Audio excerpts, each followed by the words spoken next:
Okay. How was Camp Reset?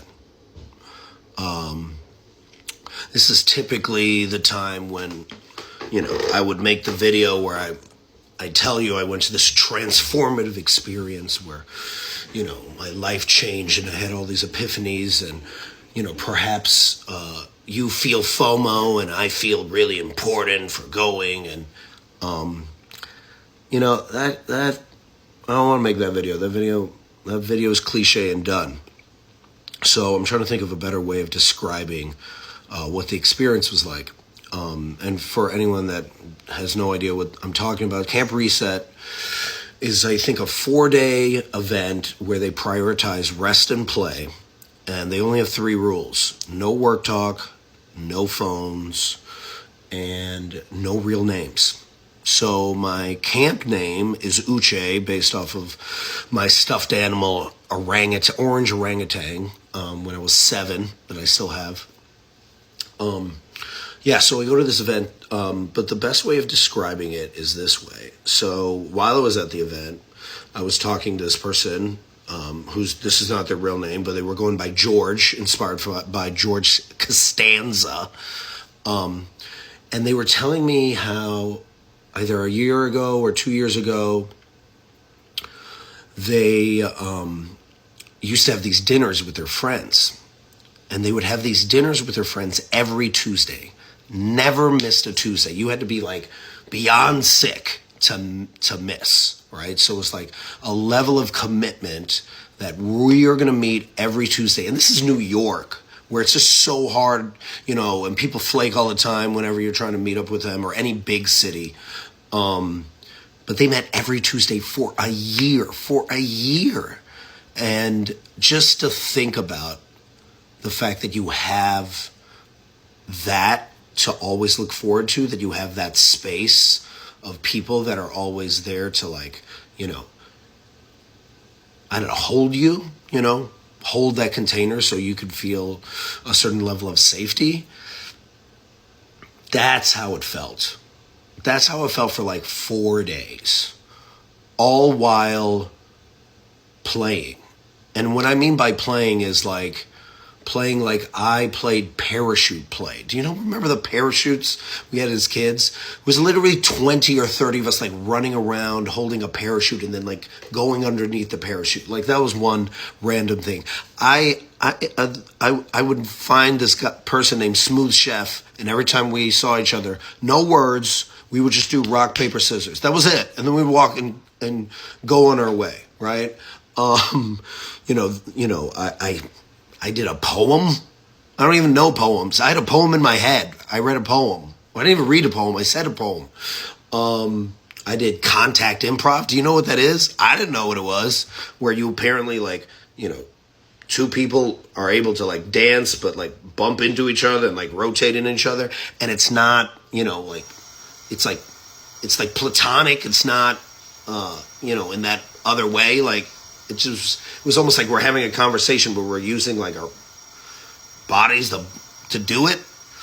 Super weird, but so cool, right? So random. Like, when was the last time you had contact that was intimate but not sexual? Like, fascinating. I danced with a can of peas and chicken juice for an hour. It was called Dance with a Thing, because apparently when you dance with a thing, you're more comfortable dancing. And people just randomly on the water, we're all just dancing, holding things, right? Just random stuff like that. This was this experience. But at the same time that I could be doing parachute play or randomly high-fiving people, or watching people do the limbo, while like reggae or soca beats are playing. I could go from that experience to then having like an extremely deep conversation with someone. I bumped this person, Legacy, like 2 minutes into camp, And I was like, oh, what does your name mean? And he goes, oh, it's about my father. And he starts telling me about his father and all the amazing things about his father. And my dad passed away in 2015, so I started sharing about my father. And then we started talking about, well, what part of us, is our father, right? That was a 5-minute conversation. It was one of the deepest conversations I had. I saw grown people crying and people holding space for it. And then next thing you know, we're like playing soccer and someone is narrating the soccer game on a mic, So it felt so random and fascinating and strange and cool and interesting and connected. And there were no results. There were just no results. But the part that was like the part for me that was most humbling was on the way home. So on the way home, I drove home with someone named Novakidd and this other guy named T-Money. Those are obviously not their real names, right? And usually when you like leave a camp or you leave some experience and you talk about people, you're like, oh, who'd you meet? Oh, who'd you meet? And usually you talk like about them. You talk behind their back. And this was the first experience where I'm sitting with two, cisgender straight males where when we talked about people, we just talked about how dope they were for like a significant period of time, where we're like, oh my goodness, did you meet Moses? That person's so dope. Oh, did you talk to Egg and Mojo? Oh, you got to meet, did you hang out with Misfit? Like, and we would talk about people for a while in this like positive way, rather than like talking about people like, instead we were just giving them their flowers, right? Giving them their credit, like talking about how amazing and happy that these people like exist in this world. And we did this for 4 hours. Actually, we did it for 3 hours. And then the other hour, we actually, and this was modeled by the camp because they did this when they were thanking their leaders, because they have like a collective of, I think, 12, where they all, basically say to each other, this is what I see in you. But so what we did is after we like talked about all these amazing people and we were like inspired by all these amazing people, then we were like, okay, let's talk about each other. What do you appreciate about each other?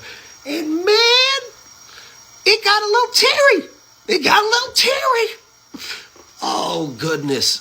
And it gave me such hope for like healthy men, like that healthy masculinity could exist.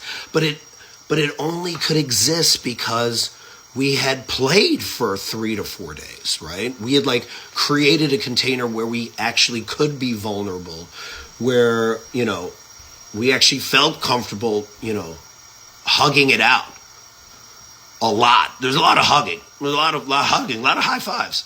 So to see that, to talk for 4 hours about such an experience where you just gain so much faith in humanity, and then to reflect on each other why each of us are amazing, right? Like, oh, Team Money, you're so giving and open, and that laugh is ridiculous, and I love it, and that's why I want to be in your energy, right? Or Novakidd. I said to Novakidd, I was just like, I had assumptions about you that I was wrong, that you grew to a level and were able to be as vulnerable that you like taught me how to be more vulnerable. You taught me to go like deep in.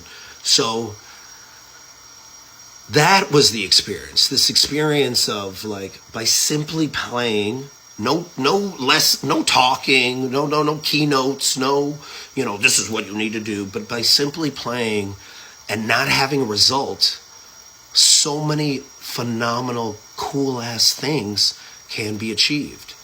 And that's my work, man. That's what like I do. This is why I go to this. Like, this is going to energize me for the rest of the freaking year, because I know there's so many dope people that allowed themselves to play and rest for 4 days. So that's my experience. I'm cooking oatmeal. I got to get my oatmeal. See ya.